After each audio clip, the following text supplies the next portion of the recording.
আসসালামু আলাইকুম ভিউয়ার্স, কেমন আছেন আপনারা? আমি সোনিয়া চলে এলাম আজকে কাচ্চি বিরিয়ানি রেসিপি নিয়ে।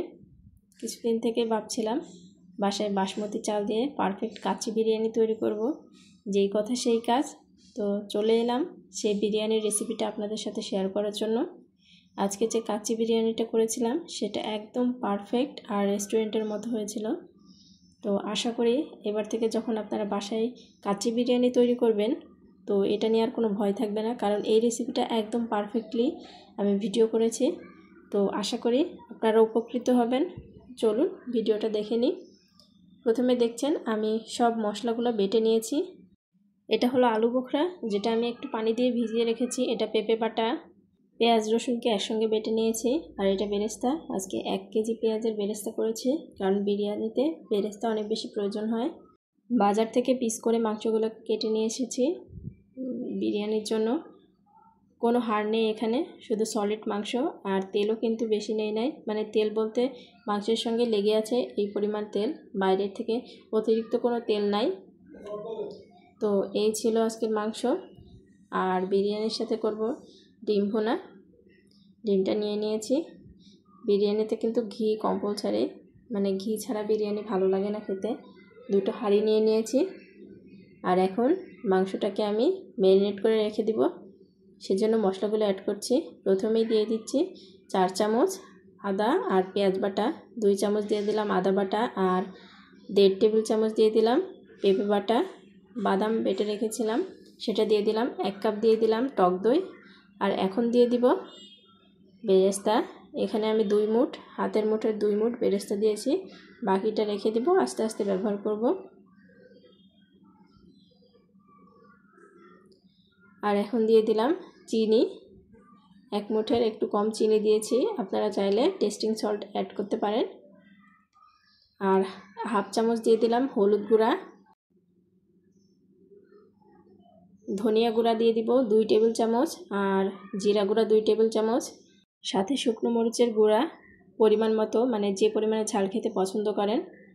1/4 কাপ দিয়ে দিব চিনি, আর 1/4 কাপ সরিষার তেল, আর দিয়ে দিলাম 4 টেবিল চামচের মতো ঘি।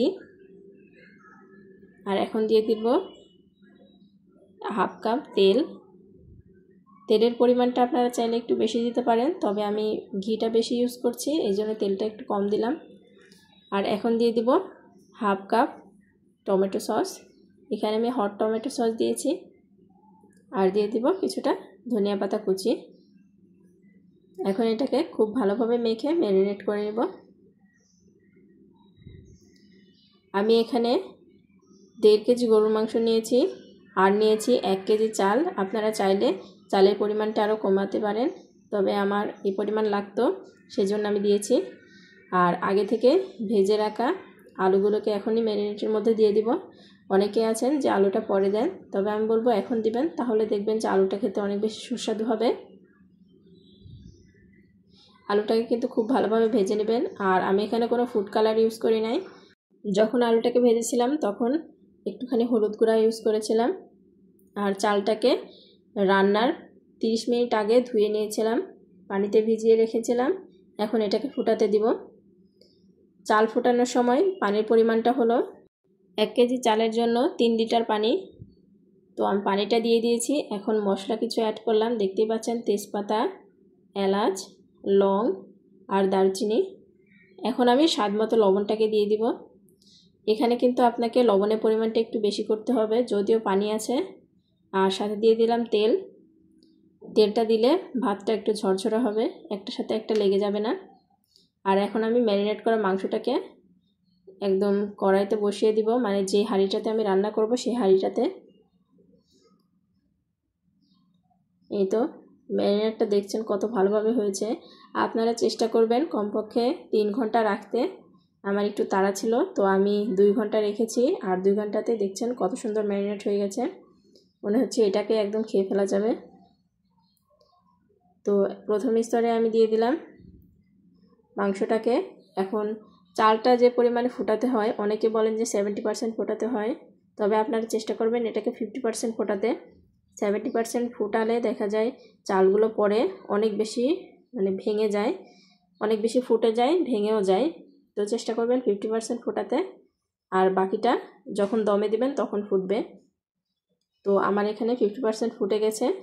তো আমি এখন চালটাকে উঠিয়ে এরকমভাবে ছাকনা দিয়ে ছেঁকে এটার উপরে দিয়ে দিচ্ছি। আপনারা চাইলে 2-3টা লেয়ার করতে পারেন। আমি এখানে একটা লেয়ার করেছি, মানে প্রথমে মাংস দিয়েছি, তারপরে চাল দিয়েছি, তারপরে এই যে বেরেস্তা, আলু বোখরা আর একটুখানি মশলা অ্যাড করে তারপরে আমি আরও একবার চাল দিয়েছি। এই তো মোটে 2টা লেয়ার হয়েছে। এখন উপরের দিকটা আমি আরও গার্নিশ করে দেব। প্রথমে দিয়েছি ধনিয়া পাতা কুচি। আর যখন আপনারা চালটাকে সেদ্ধ করবেন তখন চেষ্টা করবেন একটু লেবুর রস দিতে। লেবুর রসটা দিলে দেখতে পাচ্ছেন যে চালটা মানে ভাতটা অনেক বেশি সাদা হয়, দেখতে খুবই ভালো লাগে। তো আলু বোখরা দিয়ে দিলাম। এখন অ্যাড করে দেব কিছু কাঁচা মরিচ, আর উপরের দিকে বেরেস্তা দিয়ে দিব। এখানে 3টা ধাপে বেরেস্তা ইউজ করতে হয়, প্রথমে ম্যারিনেটের সময়, আর গার্নিশের সময়, আর পরে যখন বিরিয়ানিটা হয়ে যাবে তখন এখানে কিছুটা বেরেস্তা দিতে হবে। আর এই তো এই সময়ে দুধ বা যে পানিটা আমরা ইউজ করি সেটার পরিমাণ অনেকে হয়তো বলে না, আর এই জন্য দেখা যায় যে কাচ্চিটা লেগে যায় নিচে। এই সময় যে পরিমাণটা, আমি এখানে 1 কেজি চাল ইউজ করেছি, আর সেজন্যই আমি এখানে 1 লিটার দুধ আর পানি ইউজ করব। ওই যে চাল ফোটানোর সময় যে পানিটা ছিল সেই পানিটা আর দুধ দুটো মিলে 1 লিটার পরিমাণে এখানে ইউজ করতে হবে। আর ঘিটা আমি দিয়ে দিলাম উপরের দিক থেকে, ঘি দিলে অনেক ভালো একটা ফ্লেভার আসবে। আর এটা হলো বিরিয়ানি মশলা, 3 স্তরে বিরিয়ানি মশলা আমি দিয়ে দিয়েছি। এখন এই সবগুলো সহ ঢাকনা দিয়ে আমি এখন পাত্রটাকে সিল করে দেব। সিল করে দেওয়ার পরে আমার রান্নাটা কমপ্লিট। এই রান্নার সময়টা আমি বলে দিচ্ছি। প্রথমে আপনারা যখন হাঁড়িটাকে দেবেন চুলার উপরে তখন একদম হাই হিটে রাখবেন 5 মিনিট। হাই হিটে 5 মিনিট রাখার পরে আপনারা 50 মিনিট একদম লো হিটে এটাকে রান্না করবেন। আর নিচে চেষ্টা করবেন যখন 50 মিনিট রাখবেন সে সময় নিচে একটা পাত দেওয়ার, মানে ওই যে রুটি বেলা বা এই সময় যে পাতটা থাকে যেটার উপরে আমরা রুটি ভাজি, ওই পাতটা দেওয়ার চেষ্টা করবেন। তাহলে দেখবেন যে অনেক সুন্দর বিরিয়ানিটা একদম খুব ভালোভাবে হয়ে যাবে, আর নিচের দিকটাও লেগে যাবে না। এই তো দেখতেই পাচ্ছেন যে কতটা পারফেক্টভাবে রাইসগুলো ফুটেছে এবং এটা কতটা ঝরঝরা, একদম পারফেক্ট যেরকমটা আমরা রেস্টুরেন্টে খেয়ে থাকি ওই রকমই কিন্তু বিরিয়ানিটা হয়েছে।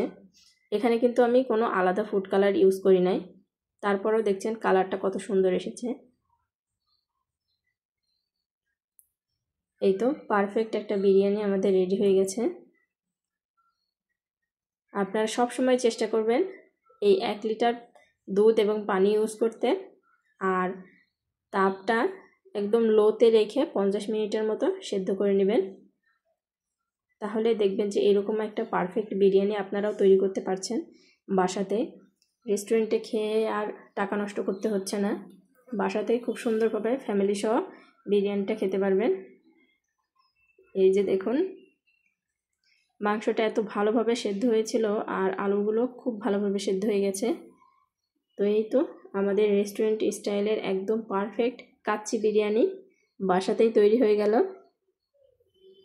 কোনো মানুষ যদি কখনো বিরিয়ানি রান্না নাও করে, তাও যদি সে আমার এই রেসিপি দেখে বিরিয়ানি রান্না করে তাহলে কিন্তু তার বিরিয়ানিটা একদম পারফেক্ট হবে।